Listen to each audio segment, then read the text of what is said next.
എപ്പിസോഡിന്റെ opening സീനിൽ നമ്മുടെ സാഞ്ചി അവനിപ്പോ ലൂഫിയെ കണ്ടെത്തിയിരിക്കുകയാണ്. ലൂഫിയെ കാണുമ്പോൾ തന്നെ അവന് ഭയങ്കര സന്തോഷം.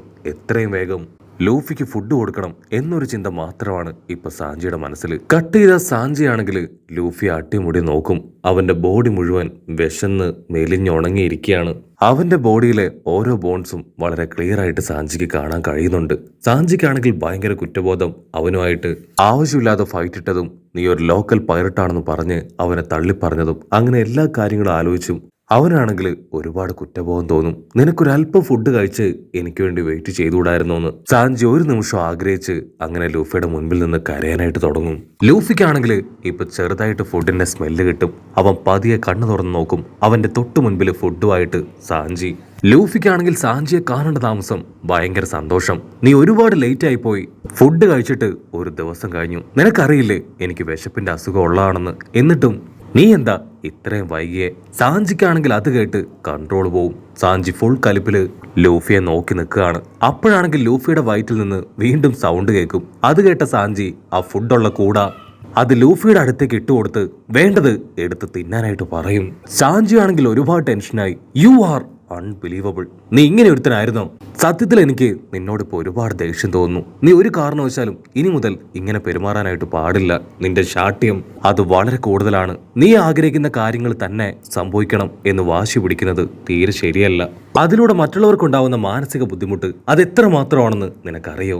ലൂഫി അവൻ പറയുന്നത് കാര്യമാക്കാതെ ആ ഫുഡിന്റെ കൂട അത് ഓപ്പൺ ചെയ്യാണ്. വെള്ളമൊക്കെ വീണ് ഫുഡ് ആകെ തന്നെ കുഴഞ്ഞു മറിഞ്ഞു കിടക്കും. പക്ഷെ ലൂഫിക്കാണെങ്കിൽ ആ ഫുഡ് കാണുമ്പോൾ ഇതുവരെ കണ്ടിട്ടില്ലാത്ത അത്രയും നല്ല ഫുഡായിട്ട് തോന്നും. അവനത് വലിച്ചു വാരി തിന്നാനായിട്ട് തുടങ്ങും. സത്യത്തിൽ ആ ഫുഡ് നമ്മുടെ ലൂഫിയൻ ടീംസിന് ഏറ്റവും ഇഷ്ടപ്പെട്ട ഭക്ഷണമാണ്. പക്ഷെ അതങ്ങനെ കുഴഞ്ഞു കിടക്കുന്നതുകൊണ്ട് തന്നെ അതിന്റെ ടേസ്റ്റ് ഒക്കെ ഒരുപാട് കുറഞ്ഞെന്ന് സാഞ്ചിക്ക് നന്നായിട്ട് അറിയാം. പക്ഷെ ലൂഫി അത് കഴിക്കുന്ന കാണുമ്പോൾ സാഞ്ചിക്ക് തന്നെ അവന്റെ കണ്ണ് നിറയും. ലൂഫി ആ ഫുഡ് കഴിച്ച് ഇത് അടിപൊളി ഫുഡാണ്, ഇത്രയും കാലത്തിനിടയിൽ ഇത്രയും നല്ല ഫുഡ് ഞാൻ കഴിച്ചിട്ടില്ല എന്ന് പറഞ്ഞ് സന്തോഷത്തിൽ തുള്ളിച്ചാടുകയാണ്. സാഞ്ചിക്കാണെങ്കിൽ അവന്റെ ഇമോഷൻസിനെ കൺട്രോൾ ചെയ്യാൻ പറ്റില്ല. അവന് ഒരു സെക്കൻഡ് അവന്റെ അമ്മയെ ഓർമ്മ വരും. സാഞ്ചി കൊടുത്ത ബാഡ് ഫുഡ് അത് കഴിച്ച് സാഞ്ചിയുടെ അമ്മ എന്തു പറഞ്ഞോ അതുപോലെ തന്നെയാണ് ഇപ്പൊ ലൂഫിയും പറയുക. ലൂഫി ഞൊടിയിടയിൽ ആ ഫുഡ് മുഴുവൻ കഴിച്ചു തീർത്ത് ഇപ്പൊ കുതിച്ചു ചാടും. ഇനി 100 അല്ല 1000 പേര് വന്നാലും ഞാൻ അവരെ ഇടിച്ച് സൂപ്പാക്കും. ഉടനെ സാഞ്ചി ആണെങ്കിൽ ലൂഫിയോട് പറയും, നീ ആവശ്യത്തിന് ഭക്ഷണം കഴിച്ചു കഴിഞ്ഞില്ലേ? സോ ഇപ്പൊ തന്നെ നമ്മുടെ ഫ്രണ്ട്സിനെയും കൂട്ടി നീ ഇവിടുന്ന് പോണം. എനിക്ക് നിന്നോടൊപ്പം വരാൻ കഴിയില്ല. ലൂഫി ആണെങ്കിൽ അത് കേട്ട് ഞെട്ടുകയാണ്. എന്തു പറ്റി? എന്താ കാര്യം? എന്തുകൊണ്ട് നിനക്ക് ഞങ്ങളോടൊപ്പം വന്നുകൂടാ? അതിന് സാഞ്ചി പറയും, നീ എന്നെയും ക്യാപ്റ്റൻ ഷെഫിനെയും ഒരുപാട് ബാഡായിട്ട് സംസാരിച്ചു. അതിലെല്ലാം പ്രധാനമായിട്ട് ഞാൻ ഇവിടുന്ന് രക്ഷപ്പെട്ടു വന്ന എൻ്റെ അച്ഛനും ബ്രദേഴ്സും ചേർന്ന് ആ ക്യാപ്റ്റൻ ഷെഫിനെ അദ്ദേഹത്തെ കൊന്നുകളയും. നിങ്ങളെപ്പോലെ തന്നെ ക്യാപ്റ്റൻ ഷെഫും ആളുടെ അസിസ്റ്റൻസും എനിക്ക് വളരെ ഇമ്പോർട്ടൻ്റ് ആണ്. അവർക്കൊന്നും സംഭവിക്കാനായിട്ട് പാടില്ല. ഞാൻ ഇവിടെ നിന്ന് ആ കല്യാണത്തിന് സമ്മതിക്കുകയാണെങ്കിൽ ഇത്തരത്തിൽ യാതൊരു പ്രശ്നങ്ങളും ഉണ്ടാവില്ല.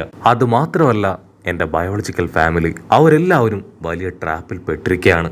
ഞാനിപ്പോ അവരെ വിട്ട് വന്നു കഴിഞ്ഞാൽ അത് വലിയ കുഴപ്പമാണ്. സോ ഇത്രയും കാരണങ്ങൾ കൊണ്ട് എനിക്ക് വരാനായിട്ട് കഴിയില്ല. ഇവിടെ ലൂഫിക്കാണെങ്കിൽ സാഞ്ചിയുടെ സിറ്റുവേഷൻ അത് കറക്റ്റായിട്ട് മനസ്സിലായി. ഈ കാര്യങ്ങളൊക്കെ അവൻ നേരത്തെ ലൂഫിയോട് പറയായിരുന്നെങ്കിൽ എല്ലാത്തിനും സപ്പോർട്ടായി സാഞ്ചിയുടെ കൂടെ ലൂഫി ഉണ്ടായേനെ. ലൂഫി ആണെങ്കിൽ കാര്യമായിട്ട് എന്തൊക്കെ ആലോചിച്ച് സാഞ്ചിയെ തന്നെ നോക്കും. സാഞ്ചി ആണെങ്കിൽ തീർത്തു പറയും, ഇത്രയും കാരണങ്ങൾ കൊണ്ട് എനിക്കൊരിക്കലും നിങ്ങളോടൊപ്പം വരാനായിട്ട് കഴിയില്ല. ആ പഴയ സാഞ്ചി അവൻ ഇനി മുതൽ നിങ്ങളോടൊപ്പം ഉണ്ടാവില്ല. അത് കേൾക്കേണ്ട താമസം ലൂഫിയുടെ നെഞ്ചില് വലിയൊരു ഇടി മുഴങ്ങിയ ഫീലായിരിക്കും അവൻ ഉണ്ടാവുക. ലൂഫി അല്പസമയം നിശബ്ദമായിട്ട് നിൽക്കും. അതിനുശേഷം കാര്യമായിട്ട് എന്തൊക്കെയോ ചിന്തിച്ച് ഫുൾ കലിപ്പിൽ പല്ല് കടിച്ച് കൈ ചുരുട്ടി നിൽക്കും. സാഞ്ചി ആണെങ്കിൽ തിരികെ പോകാനുള്ള കാര്യങ്ങൾ തന്നെ ലൂഫിയോട് പറഞ്ഞുകൊണ്ടിരിക്കുകയാണ്. അത് കേട്ട് കൺട്രോൾ പോയ ലൂഫി അവൻ ഓടി വന്ന് സാഞ്ചിയുടെ മുഖത്ത് തന്നെ ഒരൊറ്റ ഇട്ടി. സാഞ്ചി എന്തെങ്കിലും ചെയ്യുമ്പോഴേക്കും ഇടി കിട്ടി സാഞ്ചി അങ്ങനെ അട്ടിച്ചു വീഴുകയാണ്. താഴെ വീണ സാഞ്ചി ആണെങ്കിൽ തലയുയർത്തി ലൂഫിയെ നോക്കും. നിനക്ക് എന്തു പറ്റി? എന്താ സംഭവിച്ചേ? ഞാൻ നിന്നോട് നടന്ന എല്ലാ കാര്യങ്ങളും എന്റെ പ്രോബ്ലംസും തുറന്നു പറഞ്ഞില്ലേ? ഇനിയും എന്തിനാ നമുക്കിടയിൽ ഇങ്ങനെ ഒരു ഫൈറ്റ്? നമുക്കിടയിൽ ഇനി ഫൈറ്റും വെറുപ്പും ദേഷ്യവും ഒന്നും വേണ്ട. ഹാപ്പി ആയിട്ട് മ്യൂച്വൽ ആയിട്ട് നമുക്ക് പിരിയാം. അത് കേൾക്കേണ്ട താമസം ലൂഫിയുടെ കൺട്രോൾ പോയി കണ്ണൊക്കെ ചുവന്ന് അവൻ നിലവിളിച്ചു പറയും, നിർത്തടാ നീ, സ്റ്റോപ്പ് ദ ഫക്ക്. നിനക്ക് എന്ത് സഹായം അത് ആവശ്യമാണോ അത് നിനക്ക് ധൈര്യമായിട്ട് എന്നോട് ചോദിക്കാം. ഞാനും നമ്മുടെ ടീമും നിന്റെ കൂടെ തന്നെ ഉണ്ടാവും മരണം വരെ. നിന്റെ പ്രോബ്ലംസ് അതെന്തായാലും സ്ട്രോ ഹാറ്റ് ടീമിന്റെ പ്രോബ്ലമാണ്. അത് നമ്മളെല്ലാവരും ചേർന്ന് സോൾവ് ചെയ്യും. അത് സോൾവ് ചെയ്ത് നിന്നെയും കൊണ്ടല്ലാതെ ഞാൻ ഇവിടുന്ന് മടങ്ങില്ല. അത് കേട്ട് സാഞ്ചിയുടെ കൺട്രോൾ പോവും. അവൻ ഒരു സെക്കൻഡ് ഇപ്പോൾ ലൂഫിയാൻ ടീമിൻ്റെ കൂടെ ഉണ്ടായിരുന്ന ആ ഹാപ്പി മൊമെന്റ്സ് അത് ആലോചിക്കും.